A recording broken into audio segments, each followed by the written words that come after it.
नमस्कार मंडळी, स्टार प्रवाहावरील लग्नानंतर होईलच प्रेम या मालिकेच्या येणाऱ्या भागात आपण बघणार आहोत की आता जीवा आणि काव्याचं सत्य घरच्या समोर आलेलं असतं आणि घरचे सगळेच जण त्याला जाब विचारतात की तुला अगोदर सांगायला काय झालेलं, तू एक नाही तर दोन दोन मुलींचे आयुष्य उद्ध्वस्त केली आहेस असं त्याला ऐकवतात।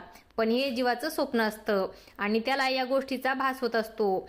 या सगळ्या गोष्टीचं टेन्शन घेतल्यामुळे जीवा चक्कर येऊन खाली पडतो। तेव्हा मानिनी धावतच येऊन जीवाला उचलते आणि मदतीसाठी पार्थला आणि नंदिनीला हाका मारते। नंदिनी व पार्थ येऊन जीवाला खोलीमध्ये घेऊन जातात।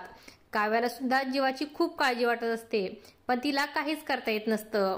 जीवाला खूप थंडी वाजून आलेली असते आणि त्याला खूप ताप सुद्धा आलेला असतो। नंदिनी जीवाची काळजी घेते, त्याला 2 घास खाऊ घालते, गोळी देते आणि जीवाच्या अंगावर चादर टाकते। इकडे जीवाच्या काळजीमुळे काव्या कासावीस झालेली असते। काव्या अस्वस्थ होऊन स्वतःशीच म्हणत असते की जीवाची काळजी घेणं हा माझा हक्क आहे फक्त, पण परिस्थिती अशी आहे की मी काहीच करू शकत नाही। एकतर जीवा मला सतत टाळत असतो, माझे फोन सुद्धा घेत नाही। जीवा मला विसरून तर गेला नसेल ना, पण नंतर असं काही नसेल असं म्हणून काव्या स्वतःची समजूत काढू लागते। काव्याला जीवाला बघण्याची खूप इच्छा असते, पण तिला काहीच करता येत नसतं। मालिकेच्या पुढील येणाऱ्या भागामध्ये आता काय घडणार हे पाहणं खूपच रंजक ठरणार आहे।